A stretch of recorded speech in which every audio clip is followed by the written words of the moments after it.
सर्वप्रथम आपके मन में विराजते ईश्वर को मेरा प्रणाम। मैं ईश्वर से प्रार्थना करता हूँ कि आप सदैव प्रसन्न रहे और आपके घर परिवार में सुख शांति और समृद्धि आए। जय भोलेनाथ की, जय भैरव बाबा की। दोस्तों, मेरे मित्रों, पितर पक्ष में कभी भी कोई भी शुभ कार्य नहीं किया जाता, कोई नया काम शुरू नहीं किया जाता, कोई बड़ी चीज जैसे गाड़ी, घर, कपड़े नहीं खरीदे जाते। इसलिए कुछ लोगों के मन में ये आता है कि पितर पक्ष एक अशुभ समय है, लेकिन मैं आपको बता दूं, सच ये है कि पितर पक्ष एक बड़ा ही अच्छा अवसर होता है, एक ऐसा अवसर जो कि हमारा जीवन बदल सकता है। इसका आपको लाभ जरूर उठाना चाहिए। अब मैं अपने पिछले वीडियो में आपको बता चुका हूं, लेकिन एक बार फिर से आपको बताना जरूरी समझता हूं कि इस समय यानी पितर पक्ष में हमारे पितर हमारे पास इस आशा से आते हैं कि हम उन्हें भोजन देंगे और दान पुण्य और शुभ कर्म करेंगे और अपने इन कार्यों के शुभ फल उनको हम समर्पित करेंगे। तो अब ये एक बड़ा अच्छा अवसर कैसे हुआ, तो मैं आपको बता दूं कि वास्तव में हम इस समय अपने पितरों को जो भी समर्पित अगर हम करते हैं तो उसके बदले में वो हमें शुभ आशीर्वाद देते हैं, अच्छा आशीर्वाद देते हैं। महर्षि सुमंतु ने भी कहा है कि श्राद्ध कर्म से बढ़कर मनुष्य के लिए कोई दूसरा कल्याणप्रद मार्ग नहीं है। विष्णु पुराण के अनुसार श्राद्ध कर्म करने से केवल पितर ही प्रसन्न नहीं होते, बल्कि ब्रह्मा, इंद्र, रुद्र, सूर्य और अग्नि, वायु और ऋषि, पशु, पक्षी और शरीर सर्प आदि जीव भी तृप्त हो जाते हैं और पितरों के देवता अरियम्मा का भी आशीर्वाद जो है आपको मिलता है। और हमारे पितरों सहित इन शुभ आशीर्वाद के फलस्वरूप हमें क्या मिलता है वो मैं आपको इस वीडियो में बता देता हूँ। ध्यान से आप सुनना।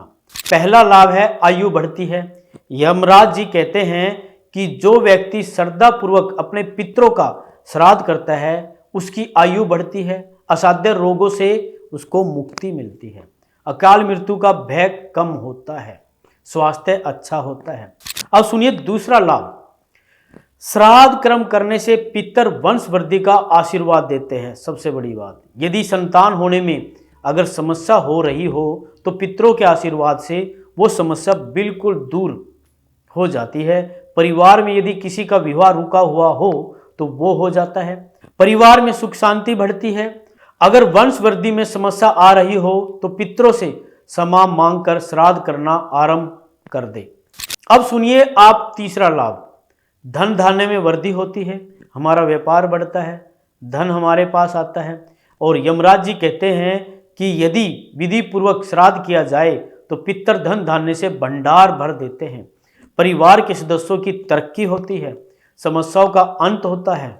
अब सुनिए चौथा लाभ।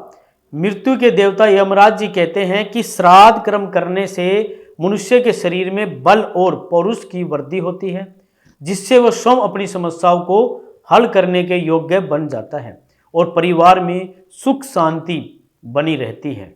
अब सुनिए आप पांचवा लाभ। पितर दोष से मुक्ति मिलती है। यदि आप श्राद्ध कर्म नहीं करते हैं तो आपको पितर दोष की समस्या हो जाती है और ये समस्या केवल आपको ही नहीं होती बल्कि आपके पूरे परिवार को जो है होती है और परिवार में पैदा होने वाले संतान को भी इस दोष का भाजन बनना पड़ता है। इसलिए श्राद्ध कर्म अवश्य आप करें। अब सुनिए छठा लाभ।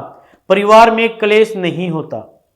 यदि आपके घर परिवार में किसी भी शुभ अवसर पर, दिन त्योहार पर जो है बेवजह क्लेश होता है तो आपको श्राद्ध कर्म करने की बहुत आपको जरूरत है। आप पितरपक्ष का लाभ उठाएं, श्राद्ध कर्म आप करें और अपने परिवार को सुखी जो है आप बनाएं। तो प्रिय दर्शकों, अगले वीडियो में मैं आपको बताऊंगा कि श्राद्ध कर्म कैसे करना चाहिए और श्राद्ध कर्म करते समय किन किन बातों का ध्यान रखना चाहिए। तो प्रिय दर्शकों, यदि ये वीडियो आपको पसंद आए तो इसको लाइक करें, शेयर करें और सब्सक्राइब आप जरूर करें। जय माता दी।